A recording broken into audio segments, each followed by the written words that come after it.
નમસ્કાર મિત્રો, ગુજરાતમાં ભારેથી અતિ ભારે વરસાદની આગાહી કરવામાં આવી છે। આજ રોજ વીજળીના કડાકા ભડાકા સાથે ગુજરાતમાં આગામી 3 થી 4 કલાક સુધી મેઘરાજા મન મૂકીને વરસવાના છે। ગુજરાતમાં આજે દરિયાકાંઠાના વિસ્તારોમાં રેડ એલર્ટ તો અમુક જગ્યાએ યલો એલર્ટ પણ જાહેર કરવામાં આવ્યું છે। માછીમારોને દરિયો ન ખેડવા પણ સૂચના કહેવામાં આવી છે। મિત્રો, આજનું હવામાન સમાચારની અંદર મિત્રો વાત કરીએ તો ગુજરાતમાં આગામી કલાકોમાં જ કડાકા ભડાકા સાથે વરસાદની ધમાકેદાર બેટિંગ શરૂ થવાની છે। આજ વહેલી સવારથી જ વાદળછાયા વાતાવરણોના કારણે ગુજરાત પર ફરી વાતાવરણમાં એકાએક પલટો આવ્યો છે। સાથે ભારે પવનો ફૂંકાઈ રહ્યા છે।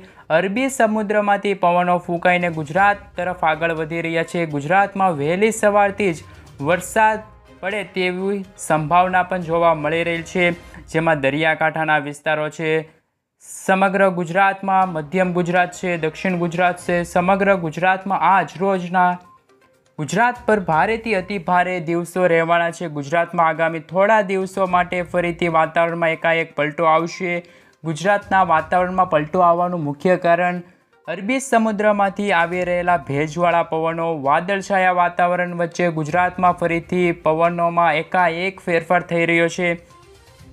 અમુક જગ્યાએ તો 1.5 થી 2 ઇંચ વરસાદ પડી રહ્યો છે કલાકોમાં જ। સાથે ગુજરાતના દરિયાકાંઠાના વિસ્તારો છે ત્યાં પણ આજ રોજના ધોધમાર વરસાદની આગાહી કરવામાં આવી ગઈ છે। સાથે દક્ષિણ ગુજરાતના પણ અમુક લાગુ વિસ્તારો છે, સુરત લાગુ વિસ્તાર છે, નવસારી છે, વડોદરા છે, ત્યાં લાગુ વિસ્તારમાં આજ રોજ ધોધમાર વરસાદની આગાહી કરવામાં આવી છે। આંબાલાલ પટેલ અને પરેશભાઈ ગોસ્વામીએ આજ રોજ આગાહી કરતાં કહ્યું છે કે આજે ગુજરાતના દરિયાકાંઠા ઉપર રહેશે ખૂબ જ ભયંકર દિવસ, કારણ કે ગુજરાતના જે દરિયાકાંઠાના વિસ્તારો છે ત્યાં બપોરથી સાંજ સુધીમાં વરસાદી માહોલ જામશે, જેમના કારણે અમુક વિસ્તારોમાં 2 થી 3 ઇંચ વરસાદ પડી શકે છે। વેરાવળ લાગુ વિસ્તાર છે, સાથે પોરબંદર, સોમનાથ, દ્વારકા જે લાગુ દરિયાકાંઠાના વિસ્તારો છે ત્યાં આજ રોજ ધોધમાર વરસાદ પડી શકે છે। સાથે મિત્રો, આનું મુખ્ય કારણ એ છે કે અરબી સમુદ્રમાંથી આવી રહેલા ભેજવાળા પવનો, આ પવનોની ઝડપ 30 થી 35 કિલોમીટરની ઝડપે પવનો ફૂંકાઈ રહ્યા છે, જેમના કારણે પણ ફરીથી વાદળછાયા વાતાવરણ વચ્ચે વરસાદ પડી રહ્યો છે।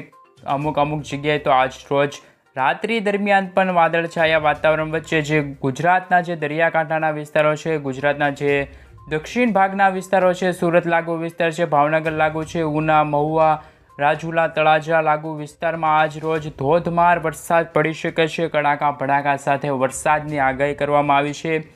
મધ્ય ગુજરાતમાં પણ અમદાવાદ જે લાગુ વિસ્તાર છે, મિત્રો તમે જે રીતે મેપમાં જોઈ શકો છો, અમદાવાદ છે, વડોદરા છે, ગોધરા છે, જે લાગુ વિસ્તારોમાં છે તે આજ ઠંડા પવનો ફૂંકાઈ રહ્યા છે, જેમના કારણે વાતાવરણમાં એકાએક પલટો આવ્યો। વાતાવરણમાં પલટા આવવાના કારણે વરસાદી માહોલ જામ્યો છે। મિત્રો, જે રીતે પવન ફૂંકાઈ રહ્યા છે એવું લાગી રહ્યું છે આગામી 2 થી 3 દિવસ ગુજરાત પર વરસાદની આગાહી કરવામાં આવી ગઈ છે। ગુજરાતમાં વાવણી લાયક વરસાદ પડી ગયો છે। ગુજરાતમાં સારામાં સારો વરસાદ આ વર્ષે જોવા મળી શકે છે। ખેડૂતોના પાકને પણ સારું વાવેતર થઈ શકે છે। સાથે મિત્રો વાત કરીએ તો બંગાળની ખાડીમાં પણ એકાએક દિવસે વાતાવરણમાં પલટો જોવા મળી રહ્યો છે, જેના કારણે જે બંગાળની ખાડીના જે દરિયાકાંઠાના વિસ્તાર છે ભારતના, ત્યાં પણ વરસાદી માહોલ જામ્યો છે। સમગ્ર ભારતની વાત કરીએ તો સમગ્ર ભારતમાં છે તે વરસાદી માહોલ છવાયો છે। ભારતમાં જે મુખ્ય જે દરિયાકાંઠાના વિસ્તાર છે, જે અરબી સમુદ્રના દરિયાના કાંઠા અને પશ્ચિમ બંગાળના જે દરિયાકાંઠાના વિસ્તારો છે ત્યાં પણ વરસાદ ધીમી ધારે પડી રહ્યા છે અને આગામી થોડા દિવસો માટે વરસાદની ભયંકર પણ આગાહી કરવામાં આવી છે। આગાહીના પગલે છે તે રેનકોટ, છત્રી લોકો કાઢીને જ ઘરની બહાર જાજો, નહીંતર તમારે પલ્લી જવાનો વારો આવી શકે છે। મિત્રો, 29 તારીખની અંદર વાત કરીએ તો વહેલી સવારથી જ વાદળછાયા વાતાવરણ વચ્ચે વરસાદી સિસ્ટમ જામશે।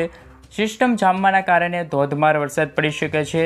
વરસાદના કારણે મિત્રો બીમારી પણ ફેલાઈ રહી છે, જેમના કારણે સાવચેતી રહેવાનું પણ કહેવામાં આવ્યું છે। સાથે જે ગુજરાતના જે દરિયાકાંઠાના વિસ્તારો છે ત્યાં પણ રેડ એલર્ટ અને યલો એલર્ટ જારી કર્યું છે। સાથે NDRFની ટીમોને પણ તૈનાત કરવામાં આવી છે જે દરિયાકાંઠાના વિસ્તારો છે। તે જ રીતે મુંબઈ લાગુ વિસ્તાર છે, સુરતના જે દક્ષિણ ગુજરાત કહી શકાય, જે સુરત છે તે સિટી લાગુ વિસ્તાર છે, તે દરિયાકાંઠે આવેલું હોવાથી ત્યાં પણ એનડીઆરએફની ટીમોને તૈનાત કરી દેવામાં આવી છે ગુજરાત સરકાર દ્વારા.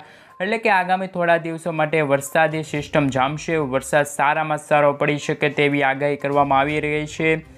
આનું મુખ્ય મિત્રો કારણ છે કે ડિપ્રેશનના કારણે જે સિસ્ટમ સક્રિય થશે, જેમના કારણે જે અરબી સમુદ્રમાંથી આવી રહેલા ભેજવાળા પવનોના કારણે ગુજરાતમાં એકાએક વાતાવરણમાં પલટો આવ્યો અને ચોમાસાની શરૂઆત પણ સારી થઈ ગઈ છે તેવી માહિતી મળી રહેલ છે હવામાન વિભાગ દ્વારા. જે પશ્ચિમ બંગાળની અંદર જે દરિયાકાંઠાના વિસ્તારો છે ત્યાં પણ ભુવનેશ્વર લાગુ વિસ્તાર છે, વિશાખાપટ્ટનમ લાગુ વિસ્તાર છે, બાંગ્લાદેશ છે, કોલકાતા છે, બાંગ્લાદેશના જે ઢાકા છે ત્યાં પણ વરસાદી સિસ્ટમ જામે છે મિત્રો. જે રીતે તમે મેપમાં જોઈ શકો છો, ડિબાંડ ઘાટા વાદળા સાથે વરસાદની આગાહી કરવામાં આવી છે મિત્રો. આગામી 28 તારીખના રાત્રિના રોજ જૂનાગઢ પંથકમાં ધોધમાર વરસાદની આગાહી કરવામાં આવી છે. જૂનાગઢમાં ખાસ કરીને કેસરમાં છે તે જૂનાગઢ લાગુ વિસ્તાર છે, નાના નાના ગામડા છે જે દરિયાકાંઠાના લાગુ વિસ્તાર છે, ત્યાં ધોધમાર વરસાદની આગાહી કરવામાં આવી છે. સાથે મિત્રો 28 તારીખના રોજ જે દક્ષિણ ગુજરાત છે, દક્ષિણ ગુજરાતથી લઈને સૌરાષ્ટ્રના અમુક વિસ્તાર છે ત્યાં વાદળછાયા વાતાવરણ વચ્ચે વીજળીના કડાકા ભડાકા સાથે વરસાદની ધોધમાર આગાહી કરવામાં આવી ગઈ છે મિત્રો. વિડીયો પસંદ આવ્યો હોય તો વિડીયોને એક લાઇક આપી દેજો અને ચેનલ પર જો નવા બન્યા છો તો ચેનલને સબસ્ક્રાઈબ કરવાનું ભૂલતા નહીં. આવજો. જય જવાન જય કિસાન.